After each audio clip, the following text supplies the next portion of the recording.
So guys, the North has just rejected a bill that would have changed Nigeria's leadership structure forever.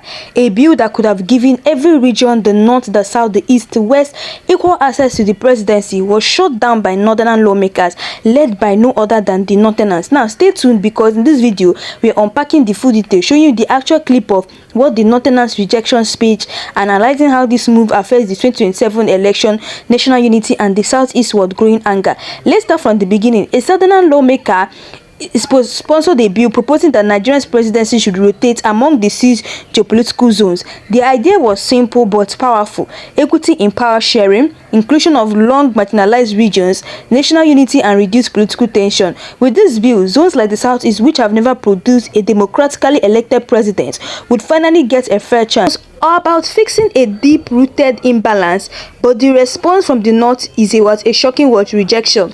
Now, Northern rejection and Erufai's son's statement. Now, here is what the drama begins. A majority of Northern reps stood against the bill. They argued it was undemocratic to restrict presidential ambition based on region. Leading the rejection was Erufai's son, who boldly said, I quote, "Leadership should be based on competence, not what rotation. Democracy always allow anyone to contest regardless of what the region. But Nigerians are asking, why has competence always favored one region? Is this not a ploy to keep power concentrated in the North?" Now, immediately after the bill was struck down, backlash poured in from across the country. Igbo political groups called it a calculated attempt to continue marginalizing the Southeast. Southern Youth Coalition accused the North of hijacking democracy to maintain world dominance. Pandev and Ahanes Ndigbo released strong statements condemning the move. One South lawmaker called it the death of justice in the Nigerian parliament. Now let's take a quick historical lens. Since 1960, here is how the presidency has been distributed. North over 45 years in power, Southwest 8 years, which is Obasanjo, South 5 years, which is Jonathan, then Southeast is 0. For over 60 years, the Southeast has not produced a single president, despite contributing massively to Nigeria's economy and culture. Is that fair? With the bill rejected, what happens in 2027? Will the Southeast boycott the elections again? Will Southern states unite against a Northern candidate? Will political agitation, especially from IPOP, increase? This move could deepen ethnic mistrust and trigger a serious political crisis if not managed carefully. Now, political analysts is believing the only solution now is a constitutional amendment and pressure from civil society. Some are calling for a national conference on power rotation, while others believe massive protests and lobbying will be needed to revisit the bill. But one thing is clear: if this imbalance continues, the unity of Nigeria remains on shaky ground. Now let's bring it to you, the people. Do you think the presidency should rotate between the zones, or was Erufai's son right or wrong to reject the bill? Can Nigeria truly be one without fairness and justice in leadership? So guys, I would love you guys to drop your answers below, because tell me why they are saying that presidency should not rotate. One of the biggest arguments made by Erufai's son and other Northern lawmakers is that leadership should be based on merit and not rotation. But let's pause and ask, where was merit when unqualified candidates were handpicked based on tribal loyalty? Why does merit always seem to wear a Northern cap in Nigeria? Are we really saying that other zones like Igbo, Ijaw, Yoruba, and Idoma lack competent leaders? The truth is, merit has become a coded excuse to continue monopolizing power.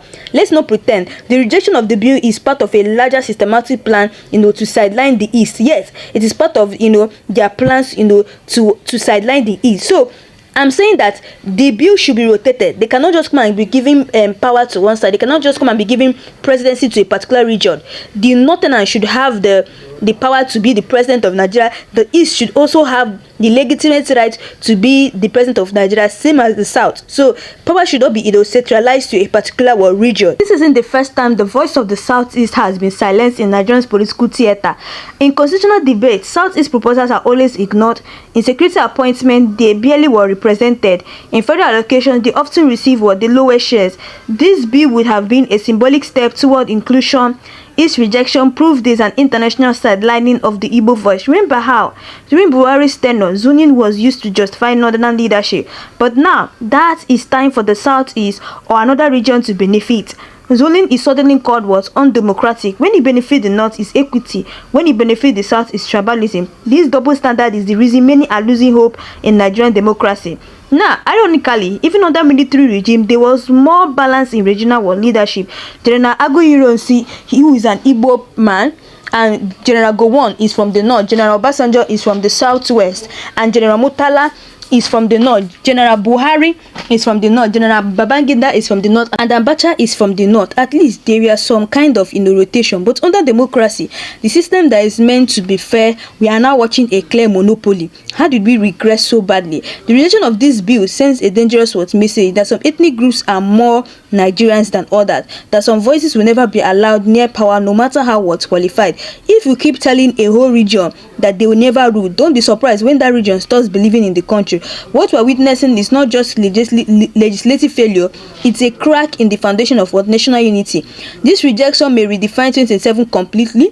Igbo leaders may choose a boycott elections altogether. Southern youth may push for a radical shift in alliance. Regional political parties might rise with the goal of challenging federal domination. What happens when a frustrated people decide to resist politically? History tells us it never ends well. Let's not forget the Nigerian diaspora, especially those from the southeast. Many of them are watching this play out and asking, is there still hope in the system? Diaspora Igbo groups in the UK, the US, Canada, and Germany are now calling for a UN-led referendum or constitutional restructuring. Youth in the diaspora are fundraising for political advocacy and international lobbying. This rejection has global implications, not just a local issue. Now, let's be honest, rejections like this only add fuel to the fire of movements like IPOB in the southeast, Yoruba Nation agitators in the southwest, Niger Delta Autonomy calls in the south-south. This group have long argued that Nigerian structure is rigid, and this bill rejection validates their claim. Are we unknowingly strengthening secession by silencing moderates? Now, shockingly, many mainstream media platforms gave little or no coverage to this bill rejection. No headlines, no front page, no prime table debate. Why the silence? Because the system doesn't want people to know that true equity was denied right inside the House of Rep. But on this channel, we are breaking that silence. Yes, if you watch this fast, please, you care about justice, so here's what you can do. Please, it's time for us to act now. It's time for us to speak up online and offline. So if you care about justice, please type in the comment section that the only solution to all this problem is to free Nnamdi Kanu. So type in the comment section, free Nnamdi Kanu and justice delayed is not justice denied. So guys, let's go on. Nigeria will never truly grow until every child from Enugu to Kano, from Kaduna to Sokoto can dream of becoming president and have a real chance. Let's fix it now, or we may not have a Nigerian left to fix. If we don't fix all these things now, we may not have a Nigerian left to fix. You see so many of our Igbo young children that are coming up, they will say, oh, I can't be the president because I don't think they will allow Igbo person to be the president. No, we need to fix that ideology that an cannot be the president of Nigeria. So we need to fix that ideology now before it's too late. Now, the idea of 6 geopolitical zones were introduced to ensure balance in national politics, which are the northwest, the northeast, the north central, the southwest, the southeast, and the south-south. But what's the point of having these zones if only a few are allowed to lead? If zoning was respected, each region have produced a president at least once. By now, instead, we see blatant imbalance. Now, let's break it down with cold facts. North has held power for about 43 of Nigeria's 64 years. The southeast has held power for less than 6 months, and only during a military coup, Aguiyi-Ironsi. South-South got only 5 years, which is Jonathan. Southwest got 8 years, which is Obasanjo. These are not opinions, these are facts. No region should have a monopoly on leadership. That's not democracy, that's domination. Another issue is the 1999 constitution. It does not mandate rotational presidency.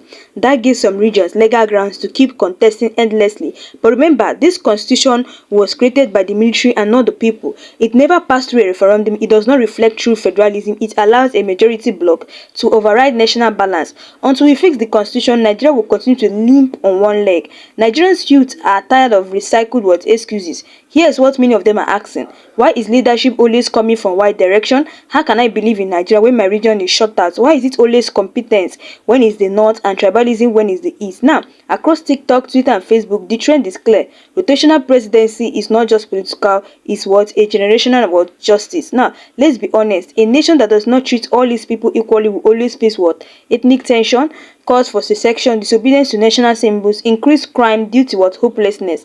If leaders continue to ignore this bill and what it represents, Nigeria may walk blindly into a national identity crisis. Even religious leaders are now entering the conversation. Christian associations in the southeast have called this rejection a betrayal of moral leadership.